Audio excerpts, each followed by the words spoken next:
use my stand this morning.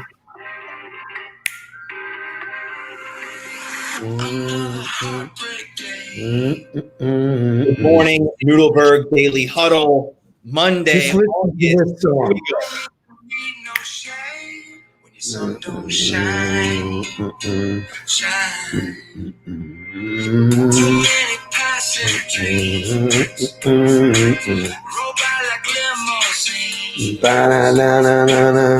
hard to keep believing when it passes you by and by.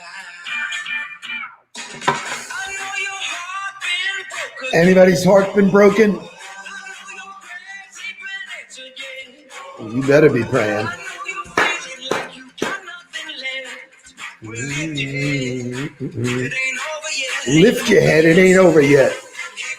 Let's Keep go. walking.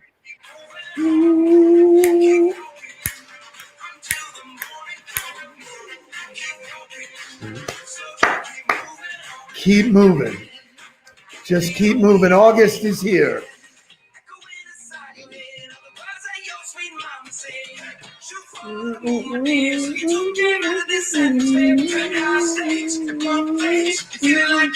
Jake Nudelberg in the house. Alan Murphy in the house. Good Alan morning. Murphy. Wow. Wow, good to see you this morning. John,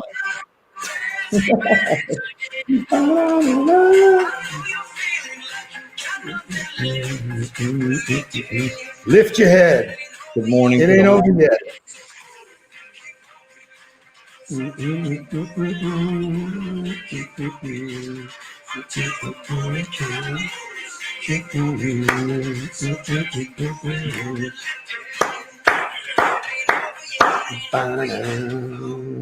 All right. So I love You ready to go? I love the words of this song. And I want to bring this up because a month ago, everybody was like, all right, second half, here we go. And I love it because I come from the sports world, right? Which was like a real thing because it's 30 minutes into the game. You had a real second half. And again, it was going to end at the end of the next 30 minutes.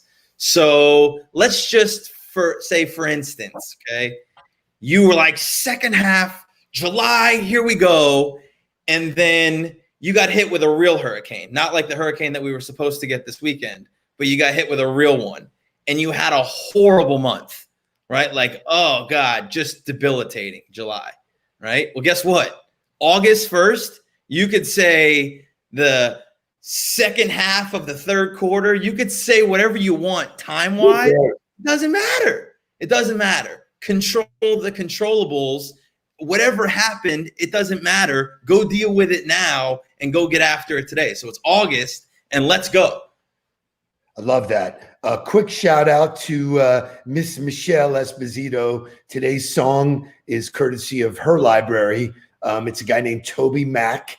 The words to the song are really spectacular. You know, lift your head, keep walking forward. You know, all the good stuff is in front of us. To your points, you can review what happened in the past, but you can't do anything about it. So move forward. Let's go. Let's see what's happening. August is another month. So I love that. Good morning to everybody who's showing up this morning. It looks like a big crowd. Good stuff happening. Bob Goldfarb, thank you. Christy Ruiz, just to pick up on last week's, you got to get your name right. And just to show you that I am human, and I know that people think I'm Superman, or I think I'm Superman. I screwed up the spelling of her name when I sent it to her, so it's you know, human fallibility. You know. So anyway, if you don't know that song, get in the huddle, find it. Really, really cool. Really, really cool stuff. Good stuff happening, as I said. You know, Michelle F.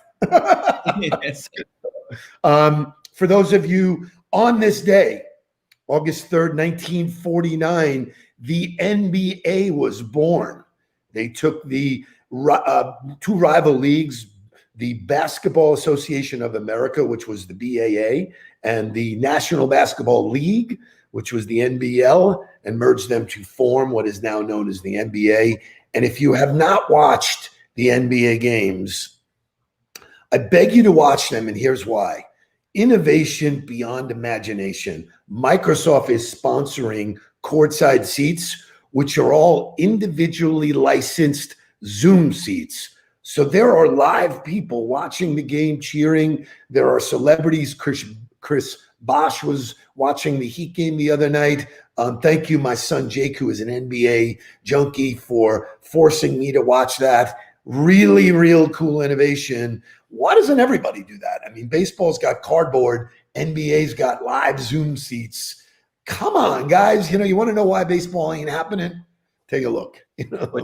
I mean, for the NFL, who has NFL 360, which there is a camera, an HD camera from every angle of the stadium. I mean, I would love to be able to sit and watch it from the 50-yard line and see that whole game happening that way, like I was there. So what's cool is that it is what it is a saying I've said forever. Years ago, people who followed me know that I made up these Steve-isms. One of my favorites that Bob stitches in my jackets is, it's just another day in paradise. No matter what's happening to you, it's another day in paradise. But the other one is, it is what it is. And we can bitch and moan and wish that there were crowds and all, but you would think with all the innovation that it should be a better home experience. Watching games, it should be more intuitive, and the NBA made me feel that way. I thought it was fun, it was exciting, and certainly the Heat opener was fantastic. Shout out to the Heat, because even though they played a debilitated Denver team, that was fun to watch. They were competing, they were hustling, they were great ball movement. I mean, they were a fun team to watch. I'm excited about that. And shout out to Sean Thomas from the Tiz Group being in the huddle this morning. Thanks for joining us, my friend. Lots of good stuff going on. Mike Wolfson, who we haven't seen in a while, welcome aboard, and thank you for the top of the morning to you, my friend.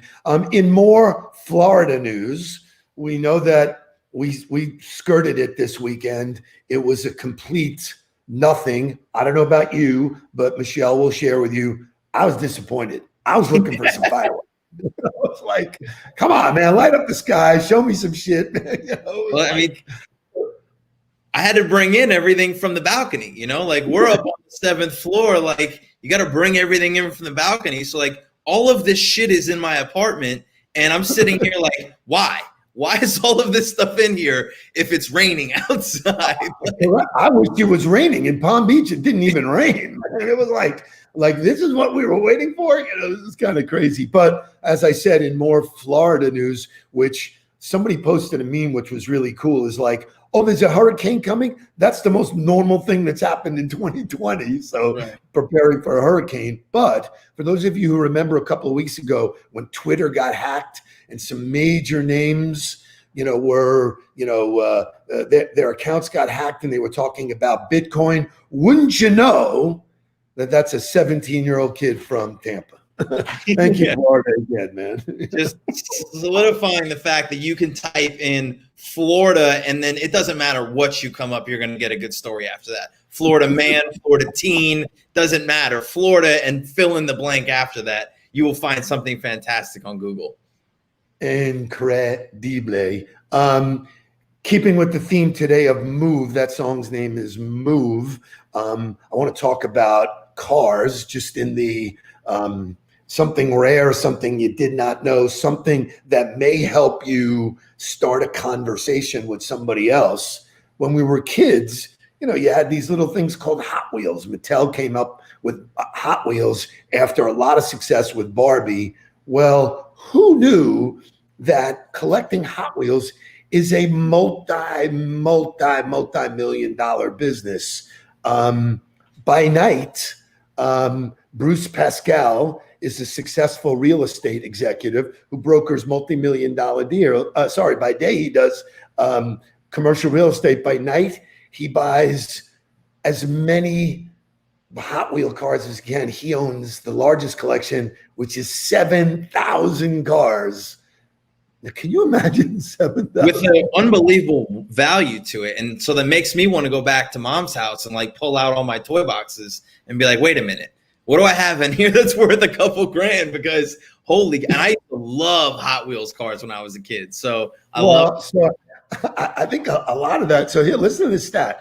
In 2019, Hot Wheels brought in a record high $926 million in gross sales just on Hot Wheel cars. I mean, every second, 16 cars roll off the production line. And since 1968, the company has released more than 6 billion cars in 20,000 different models. I mean, if you want to talk about what's old is new, I just beg each of you today to start a conversation with Hot Wheels and see what someone says. Just ask somebody, hey, did you have Hot Wheels as a kid?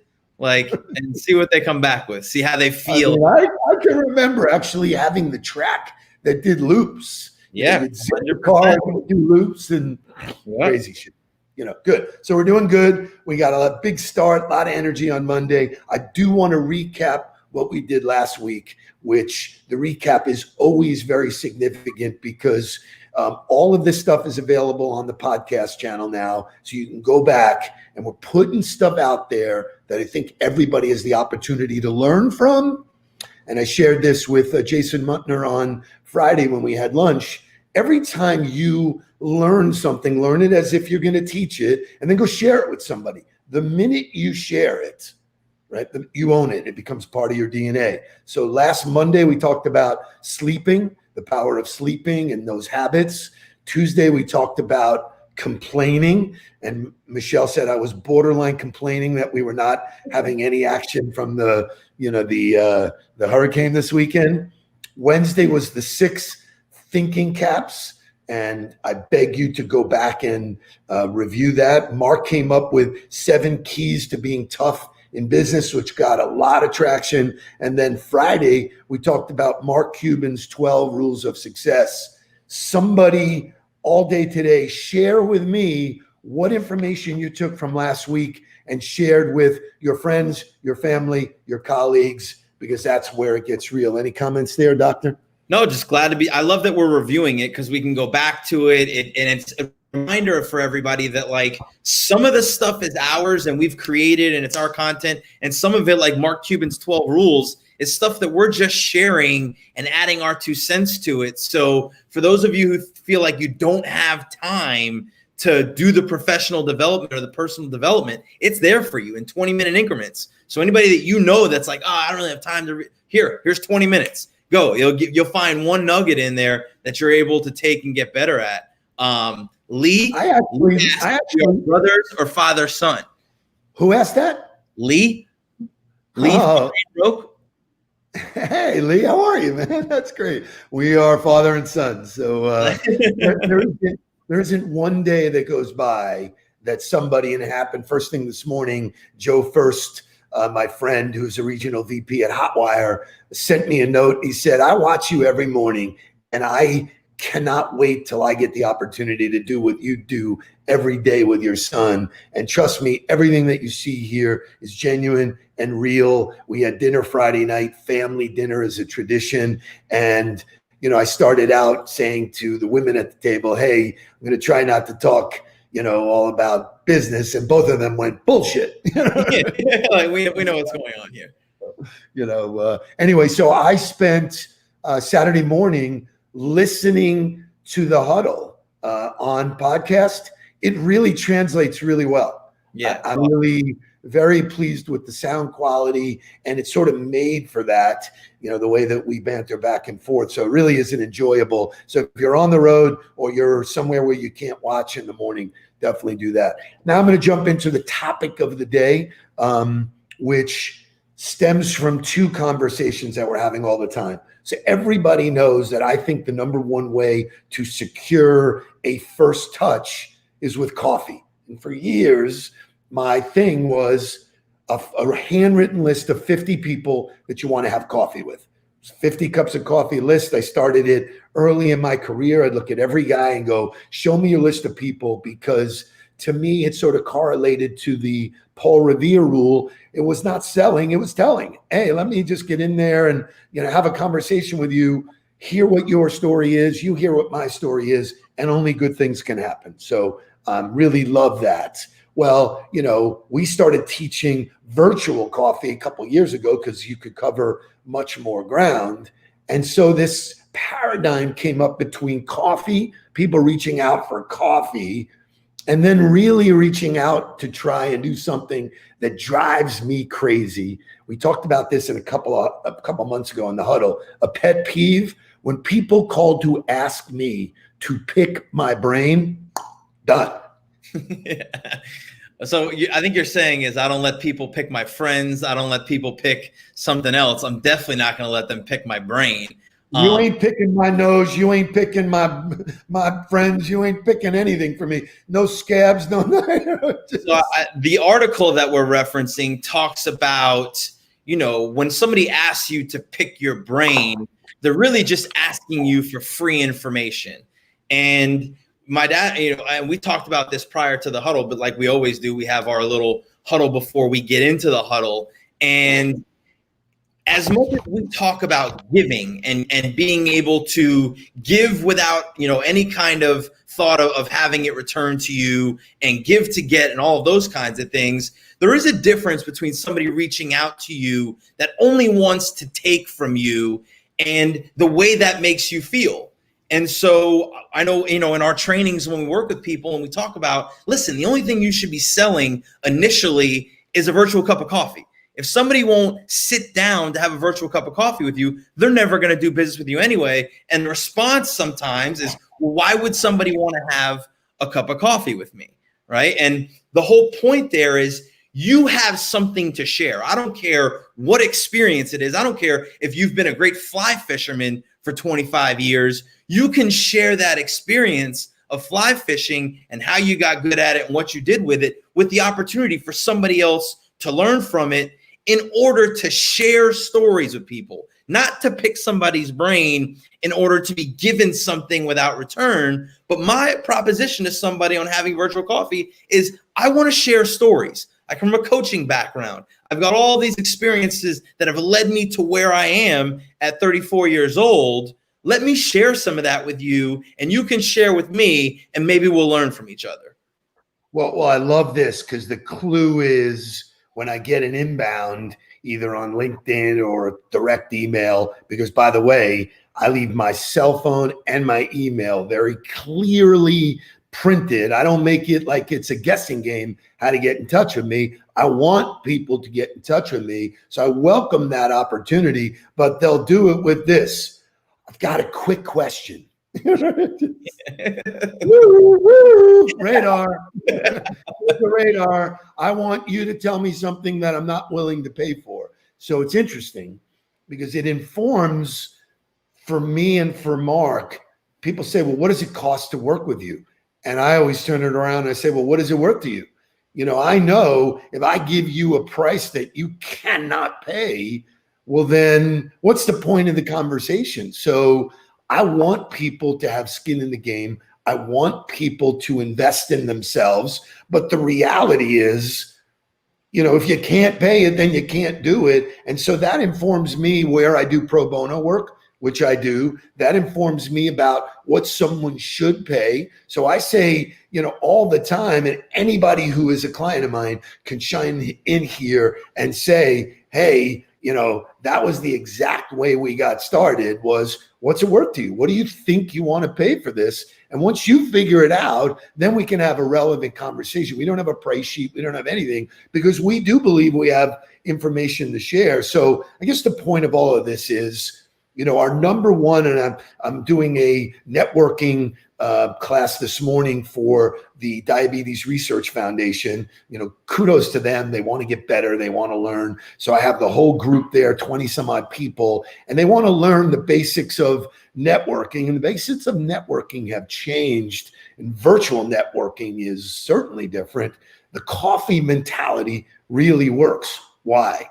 Nobody's bringing brochures to a cup of coffee, even if it's virtual. Nobody's starting out with, hey, well, let me tell you about, it's really more personal, and it moves from, what's your story to, hey, what do you need? What's the problem? If there's a solution that we can provide, great. If not, I just want you to be Paul Revere for me, which what does that really mean? Paul Revere means I want you to go tell everybody you know that you met somebody that can really do this, because that's how I believe great businesses get built, is one brick at a time.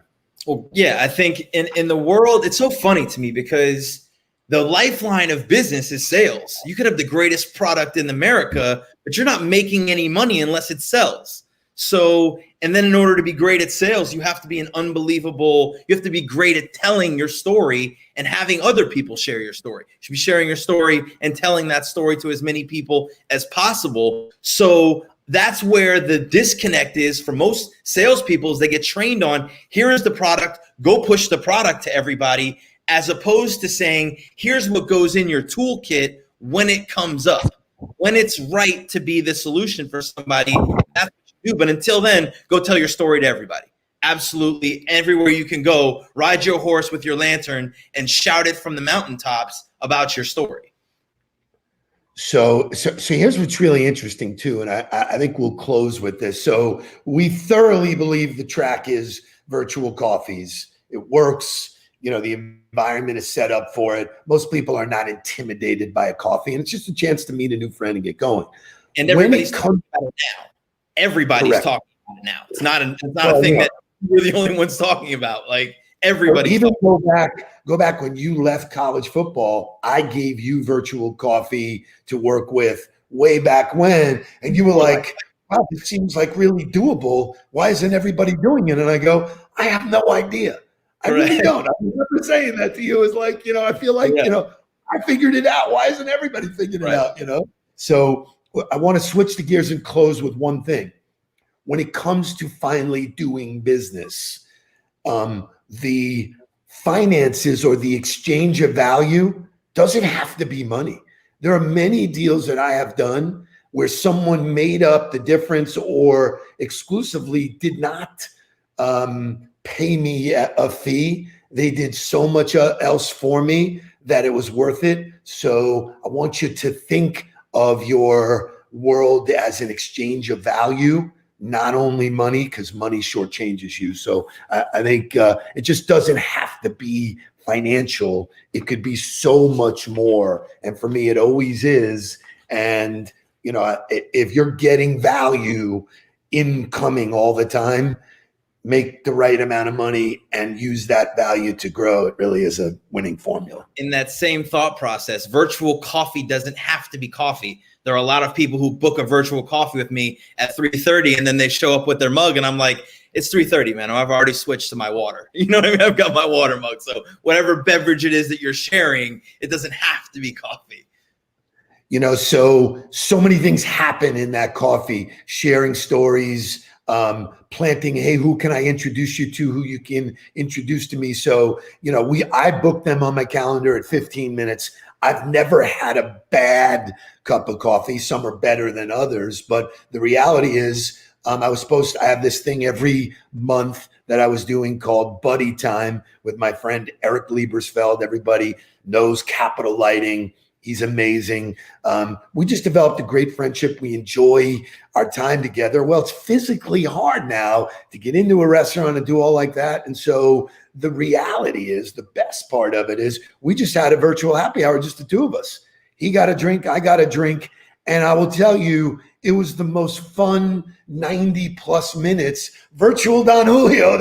It took Lloyd, that a boy, so make these things your own. Use the tools that are available, meet people at scale, and your life will change. We are way overboard today. Broke our rules this morning. Have a happy cup of coffee and a great start to August. Go kick some ass. Let's go.